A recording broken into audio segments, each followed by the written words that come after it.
welcome.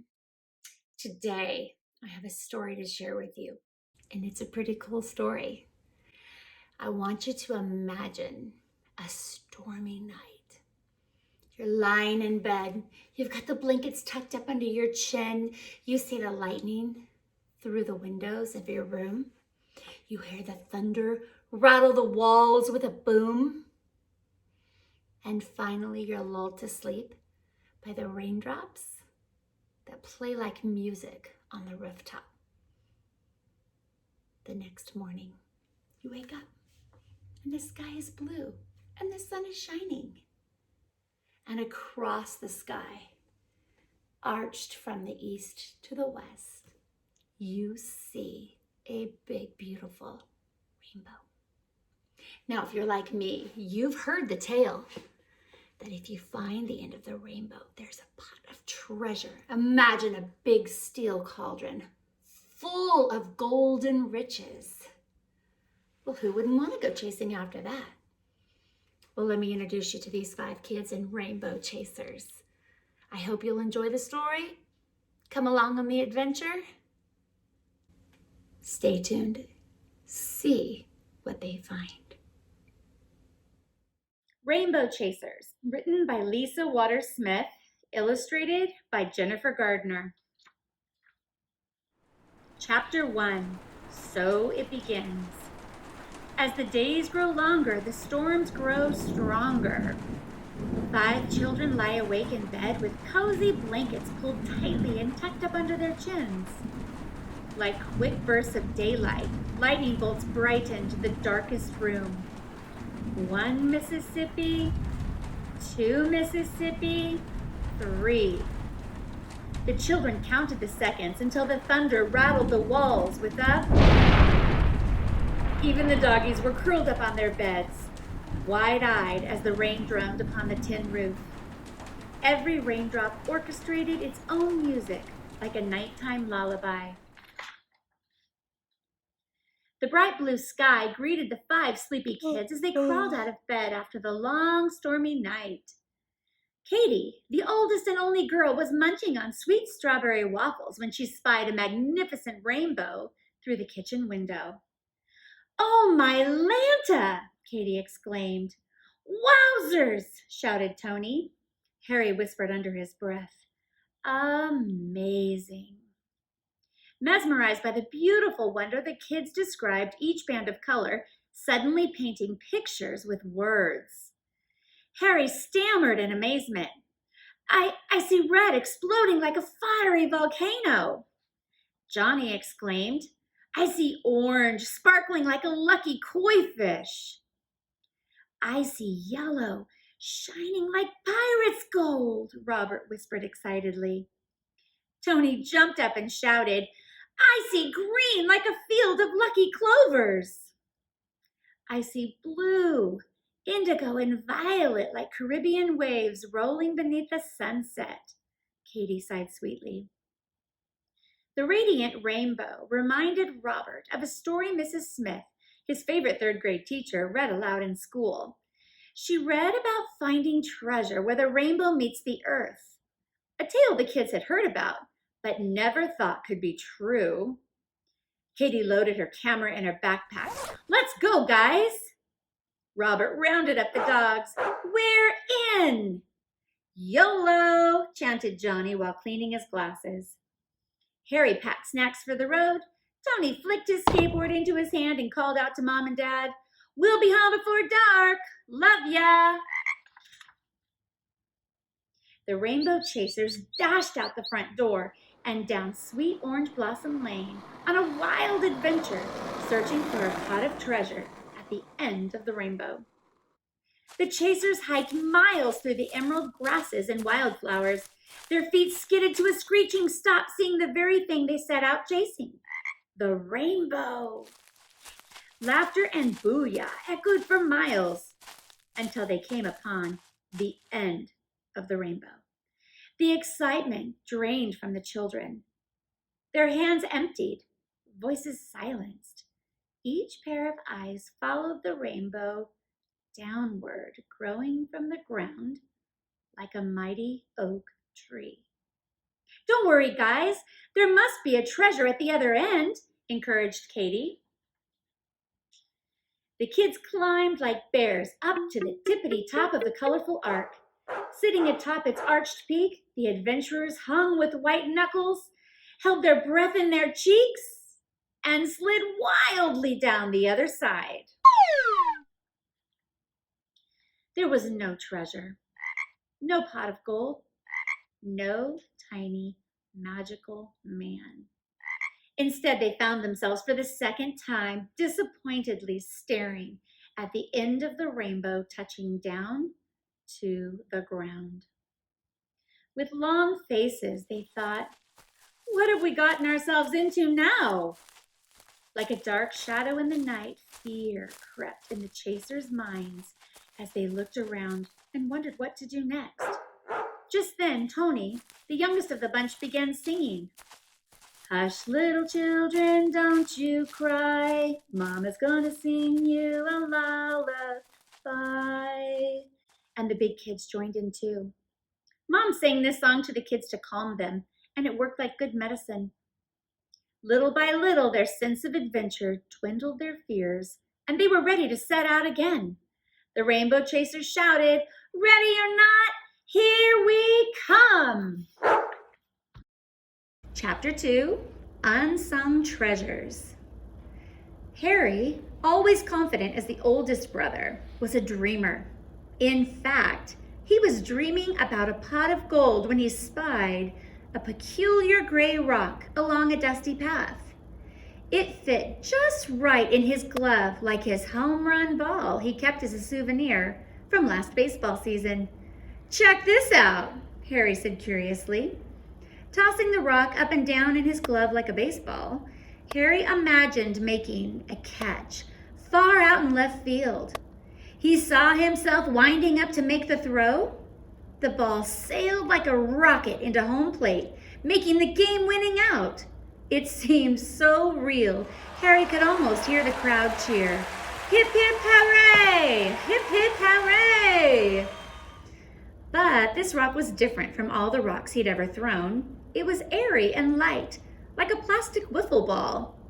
It was pumice, a volcanic rock from the eruption of Mount St. Helens in 1980. Scientists knew when Mount St. Helens was ready to burst. History says it began with an earthquake that forced hot ash and rock blasting out the side of the mountain. At that same time, a mushroom-shaped plume of smoke shot miles high out the top. The cone of the volcano was left like a horseshoe-shaped crater, and the ash fell down like black rain. It was a coincidental curiosity that the rock in Harry's hand was once fiery, red-hot magma from deep inside the volcano. The volcanic rock was no pot of gold, but Harry slipped the pumice into his back pocket. It was time to find some real treasure, and the chasers were on the hunt. Johnny, the middle child, got distracted by a dragon-like cloud sailing by as he stumbled into a nearby pond. Wading through the murky water, he came upon a school of koi fish. The bright orange fish swam curiously around him. Caught in his grips, Johnny brought a koi near the surface of the pond. Sputtering, Johnny yelled, "Hey, look what I caught! It's a good luck fish!" Before the chasers could get a look, the slippery orange fish wriggled out of his hands. Johnny tried to tell the kids about the koi that got away. "That was the coolest fish I've ever seen. It was orange, not just bright orange, but deep and velvety, like that field of golden poppies over there." The chasers spun around and couldn't believe their eyes. Copa de Oro, cup of gold, is the poppy's name given by the early settlers in California because of its beautiful burst of orange. The poppy was established as the California state flower in 1903. Although poppies are native to California, they grow wild throughout America. Poppies are best known to bloom in springtime in the high desert of California. Beyond the poppies lie snow-capped mountains. Strong winds whip across the bed of the bright orange blossoms, giving the appearance of dancing tangerines in the wind. Johnny remembered researching the state of California in 5th grade. He learned that state flowers cannot be picked because they are protected. The chasers huddled together for a selfie in the life-size bouquet of poppies. "Cheese!" they sang with cheesy grins. Splattered with mud, Johnny and the kids carried on. Robert, the next to the last kid in the family, was fascinated by pirates ever since 2nd grade. Hiking along, he pretended to walk the plank as he searched high and low to discover the golden treasure hidden long ago by the robbers of the sea. Robert spotted sparkling rocks in the dust. He thought of a pirate's treasure map and exclaimed, "X marks the spot! Eureka! Pirate's gold!" Dropping to the ground, he took a closer look. Robert sheepishly smiled in embarrassment when he discovered the glittery rocks were actually pyrite, fool's gold mined all across America. It was the men that came to California in 1849 in hopes of striking it rich that gave the gold rush its fame in history books. Some 49ers got rich, while many got fooled. Robert's bookcase was filled with books about geology, since he's the brother who loved to learn about rocks, minerals, and fossils. Now he was curious to research pyrite and other imposters hidden in the earth. Robert dropped the fool's gold into his back pocket, even though it fell short of being a golden treasure. He brushed the dust off his hands, and the chasers foraged ahead. Meanwhile, Tony, whose curiosity often took him away from the others, wandered away searching for a lucky charm. Looking left to right, Johnny asked, "Hey, has anyone seen Tony?" Harry snapped, "He'll find us." Still walking away from the kids, Tony spotted a 4-leaf clover off in the distance and plucked the treasure from the ground. With the clover pressed gently between his fingers, he could wish for anything in the whole world. He had one chance to make the wish of his lifetime, and he didn't want to make it hastily. "Today is my luckiest day," Tony said as he held the clover against his chest. His heart was pounding with excitement. He sprinted back to the big kids, jabbering, "I've searched my whole life for a lucky 4-leaf clover, and I found it. I'm going to wish for 3 more wishes and..." "Shh!" Katie shushed Tony as a kaleidoscope of blue morpho butterflies flew swiftly overhead.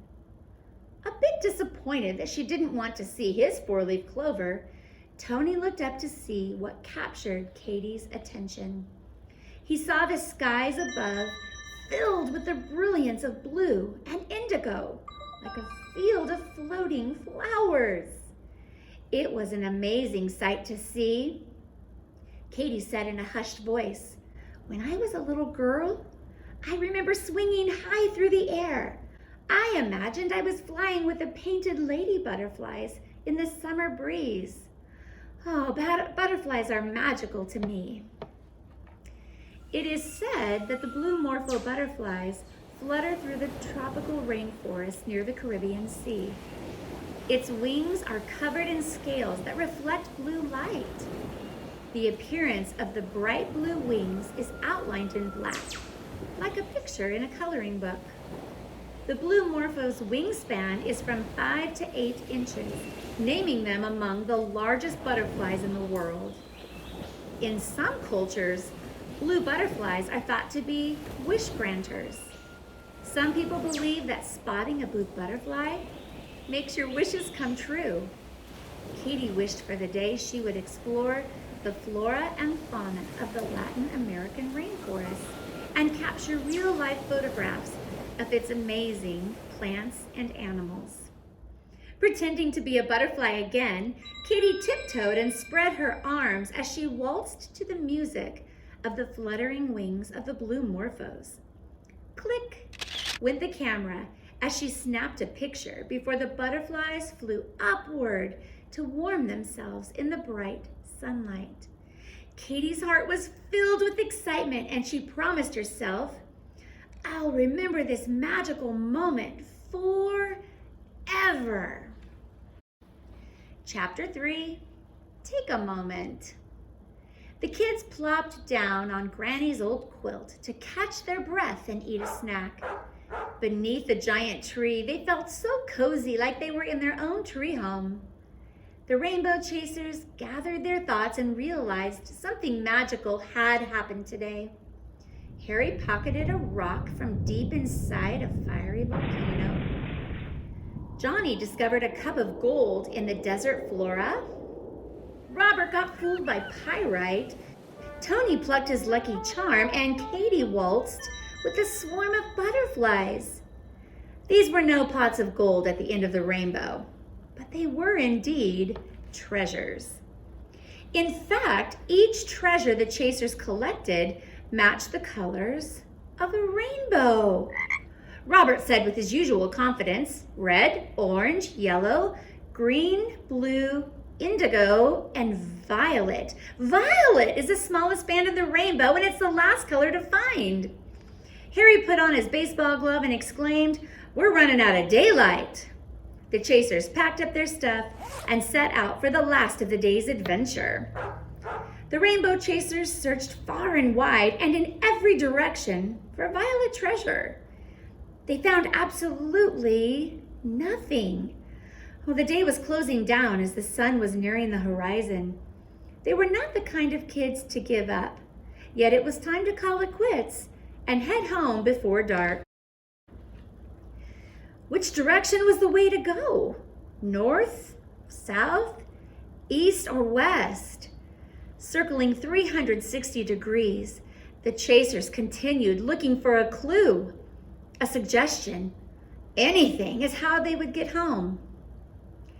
Feeling panicked, Katy carefully retraced each step, searching the way back home. "Hush, little children, don't you cry," Katy sang. Tony chimed in tune with Katy. "Mama's gonna sing you a lullaby." Full of fright, he asked Katy, "Where are we? Sis, are we lost forever?" Suddenly, Tony remembered his stroke of good luck. With his lucky charm still grasped between his fingers, he closed his big brown eyes and he wished, "Take us home." Tony sat silently, with his fingers crossed, believing good luck was just about to happen. Craning her neck to peer through the grove of trees, Katy barely caught a glimpse of the setting sun. Dad taught her years ago, the sun rises in the east and sets in the west. Katy would never get lost with Dad's life lesson. The western sunset was streaked with shades of indigo and violet. All of a sudden, a thought came to her. Rainbows appear in the opposite direction of the sun. Confidently, she shouted, "The rainbow is that way!" Katy pointed to the east. The chasers turned around and excitedly sprinted to the rainbow's end. Chapter 4, Believe It Will Happen. Just like when they saw the rainbow for the first time, the kids climbed up and over the ark like bears after honey. Each kid slid down one by one. "My wish came true!" Tony shouted as the last bit of the rainbow dissolved into darkness. Back home, the Rainbow Chasers were excited to share their pockets of treasures. Shiny riches? Gold? Not at all. Instead, they discovered simple wonders. Harry learned how formation is unique to many kinds of rocks. All rocks can be thrown, but their soarability is different. Johnny learned to watch where he was going. but more importantly, to appreciate the flora of the earth. Robert learned that all that glitters is not gold. Tony learned the importance of believing good things will happen. Katie learned that beauty cannot be captured but can be appreciated. Life lessons from Mom and Dad come in handy too, said Katie, and the Chasers laughed in agreement. The Rainbow Chasers realized that the gift of simple wonder and adventure may be the best treasure in all the world. Chapter 5. What a day! By nightfall, Katie and the boys lumbered into their cozy beds and pulled the covers over their sleepy heads. Like a quick burst of daylight, lightning bolts brightened the darkest room. 1 Mississippi, 2 Mississippi, 3. The children counted the seconds until the thunder rattled the walls with The Rainbow Chasers replayed the wild adventure through their minds like their favorite TV show. Full of wonder, they smiled as they fell sound asleep. Even the doggies were curled up on their beds as the rain drummed upon the tin roof. Every raindrop orchestrated its own music like a nighttime lullaby. The next morning, the bright blue sky greeted the Chasers as they sleepily crawled out of bed. Harry, the oldest brother, was savoring a stack of warm, buttery banana pancakes when suddenly he was awestruck by a curious sight out the kitchen window. Amazing, Harry whispered under his breath. The end.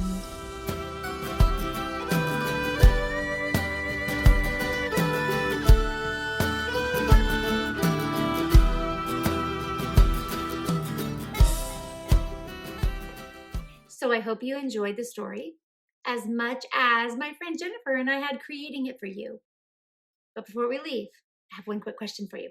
Let me reread one section of the story.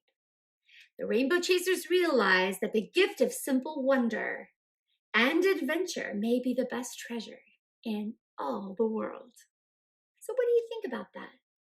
Simple wonder and adventure. Are those the best treasures in all the world?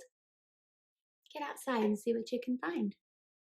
See what kind of adventure can spark your curiosity and magnify your wonder.